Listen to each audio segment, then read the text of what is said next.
The village fair was buzzing with life, laughter, and the sound of music. Bright banners decorated the marketplace, where wealthy merchants, proud landowners, and curious villagers gathered. In the middle of the bustling crowd walked an old farmer, his clothes worn and patched, his sandals cracked from years of work in the fields. He carried himself humbly, eyes lowered, as whispers followed him. Some giggled, others scoffed, and a group of young men smirked openly, mocking the man's simple attire. To them, he was just another poor villager, unworthy of respect or attention. Little did they know, the man they mocked was the richest man in the entire country. The farmer, whose name was Rahim, had lived his whole life working with the soil.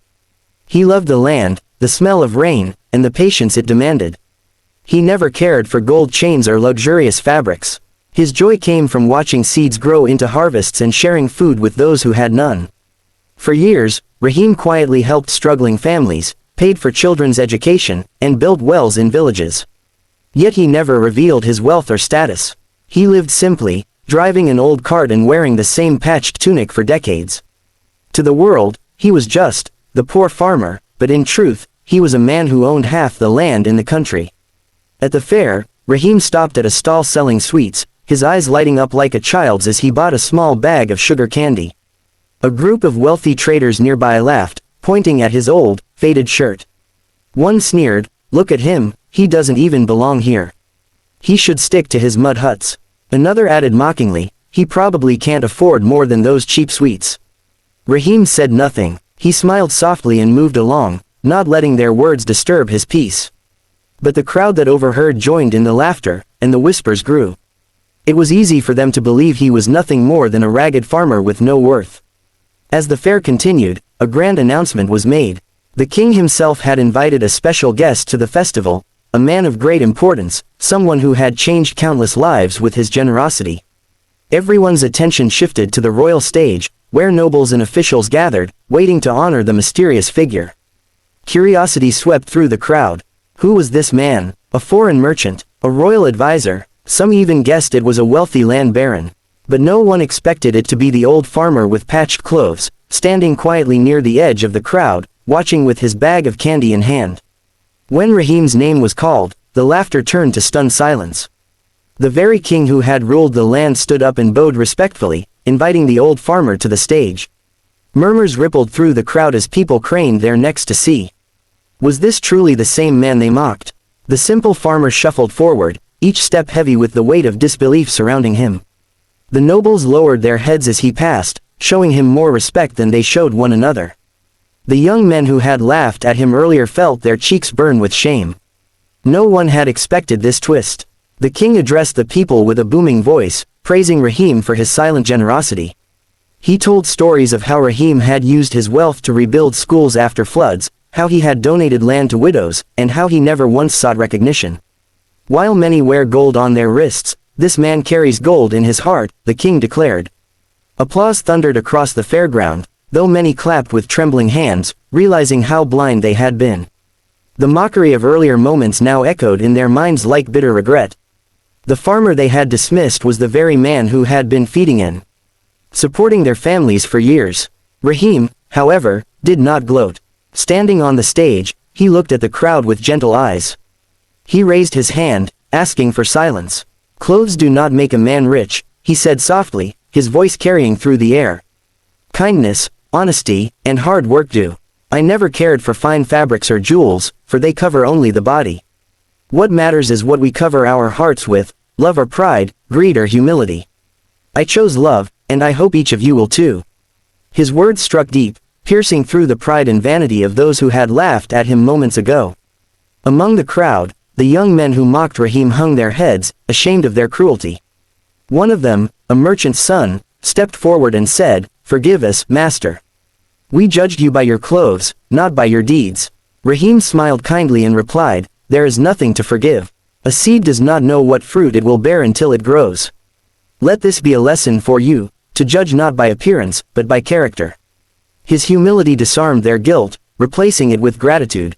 The boy nodded, tears in his eyes, promising to live differently from that day onward. The fair shifted in atmosphere after that moment. Instead of focusing on riches, status, and appearance, people began to notice the values they had overlooked. Families whispered to their children about Rahim's wisdom, urging them to remember that kindness was greater than wealth. The traders who once mocked him now looked at him with awe, realizing that all their gold could not buy the respect Rahim had earned with his heart. The fair, once full of shallow laughter, now carried a deeper sense of reflection. People began treating one another more gently, afraid of misjudging another soul. In the days that followed, the story spread across the land like wildfire. Villagers told the tale around fires at night, and travelers carried it from town to town. The richest man in the country wears the simplest clothes, they would say. The tale became a lesson told to children, teaching them not to judge others by what they see. For Rahim, life went on as it always had. He continued wearing his patched tunic, walking through markets with his old sandals, and sharing sweets with children at fairs. His wealth remained invisible, hidden behind the smile of a humble farmer. Yet the hearts of the people had changed. No longer did they laugh at him or mock his appearance. Instead, they greeted him with warmth and respect, sometimes with tears in their eyes. The same young men who had mocked him became his helpers, offering their time to work in his fields and learn from his wisdom. They saw in him not just wealth, but the true richness of a man who placed love above pride. And Rahim, never seeking fame, simply welcomed their company with kindness, guiding them like a father guides his children. The king himself often visited Rahim in secret, sitting on the farmer's porch to share simple meals of bread and milk. They spoke not of power or gold, but of life, gratitude, and the future of the land. The king admired Rahim deeply, realizing that wealth of character was far greater than wealth of crown. He even wore simpler clothes at times, inspired by the farmer's humility, reminding his court that power should serve people, not elevate vanity. Rahim's influence reached even the throne, though he never once stepped into the palace halls for recognition. One day, a child asked Rahim, "Why don't you wear nice clothes like the king?"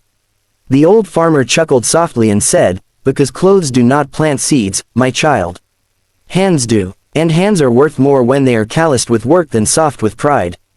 The child smiled, repeating his words to others, and soon the saying became famous in the countryside. Farmers proudly wore their simple clothes, unashamed of their hard labor, for they understood now that dignity lay in effort, not in appearances. The laughter that once belittled them had turned into respect. Rahim's story continued for generations. People spoke of him long after he was gone, not as the richest man in the country, but as the kindest. His wealth was inherited by his children, who carried on his legacy of helping the poor and living humbly. The land he loved remained fertile, feeding thousands, a living testament to his labor and generosity. And though time washed away the fair, the stalls, and the laughter of that day, the lesson remained as strong as ever. Never judge a person by their clothes, for beneath rags may lie the richest soul. Every fair that followed in the years to come had a moment where people remembered Rahim. Bards sang songs of the humble farmer who carried wealth not in his pockets but in his heart. The young men who once mocked him grew into wise elders, teaching their grandchildren never to measure worth by appearances. The country itself grew stronger because its people embraced compassion over vanity. Rahim's humility had planted not just crops, but values that spread like seeds across the generations, bearing fruit in the lives of everyone he touched. And so, the story of the farmer who wore patched clothes yet owned half the land lived on. It was no longer just about wealth or power, but about the quiet strength of humility, kindness, and love. People remembered how quickly laughter had turned to shame, and how shame had turned to respect. They carried his lesson in their hearts, whispering it whenever they saw someone overlooked or dismissed. For in every simple man or woman, they now saw the possibility of greatness, hidden beyond the reach of shallow eyes. The legacy of Rahim was not written in gold or carved in stone, but in the way people changed because of him. His life proved that true wealth could never be seen on the surface. It lived in actions, in kindness, in the silent sacrifices made for others. And though he walked through the fair as a man mocked for his clothes, he left it as a man whose spirit would never be forgotten. His story became a timeless reminder that the richest treasures lie not in what we wear, but in who we are.